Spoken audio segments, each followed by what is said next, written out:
Dalam kitab-kitab tauhid dasar, disebutkan bahwa para malaikat yang wajib diketahui oleh setiap orang mukallaf berjumlah 10 malaikat.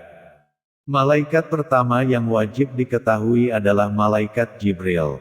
Menurut para ulama, berdasarkan ayat-ayat dan hadis-hadis Nabi, tugas utama malaikat Jibril adalah menyampaikan wahyu kepada para nabi dan para rasul. Tugas utama malaikat Jibril ini, tentu berlaku ketika masa kenabian masih berlangsung. Namun ketika masa kenabian berakhir dengan diutusnya Nabi Muhammad, maka tentu tugas ini juga berakhir. Setelah Nabi Muhammad juga dipanggil Allah, maka tugas utama malaikat Jibril ini sudah purna.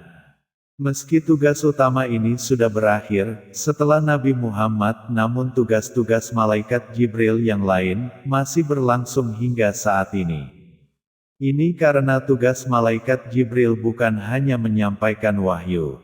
Menyampaikan wahyu hanya tugas utamanya, sementara tugas-tugas lain, sebagaimana disebutkan dalam beberapa riwayat hadis, masih berlangsung hingga saat ini.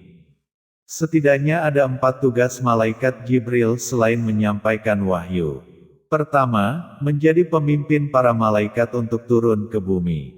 Menurut para ulama, tugas ini dilakukan setidaknya 1 tahun sekali di malam Lailatul Qadar. Pada malam tersebut, para malaikat turun ke bumi untuk memberi keselamatan dan keberkahan, dan yang menjadi pimpinan para malaikat tersebut adalah malaikat Jibril. Kedua, mengurus angin. Semua urusan yang berkaitan dengan angin, maka semuanya dikendalikan oleh malaikat Jibril. Ini sebagaimana riwayat Imam Al-Baihaqi dalam kitab Syu'abul Iman sebagai berikut. 4 malaikat yang mengurusi urusan dunia yaitu Jibril, Mikail, malaikat maut, dan Israfil.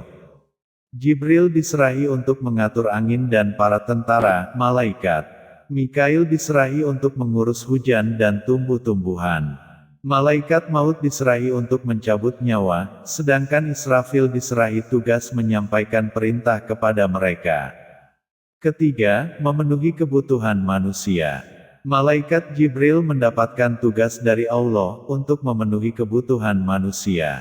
Ini sebagaimana riwayat Imam Al-Baihaqi dari Sabit, dia berkata, telah sampai kepadaku bahwa Allah mengutus malaikat Jibril dalam urusan memenuhi hajat hidup manusia. Apabila seorang mukmin berdoa, maka Allah pun berkata kepada Jibril, "Wahai Jibril, tahan dulu untuk memenuhi hajatnya karena aku sungguh sangat senang mendengar lantunan doanya."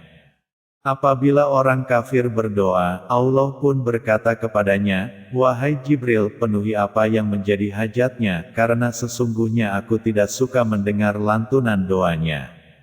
Keempat, mendampingi orang yang meninggal dalam keadaan berwudu. Ini sebagaimana disebutkan oleh Syaikh Nawawi dalam kitab Nurus Zalam berikut. Imam Jalaluddin Al-Suyuti berkata bahwa, malaikat Jibril menghadiri kematian seseorang yang meninggal dalam keadaan punya wudu. Wallahu a'lam bishawab.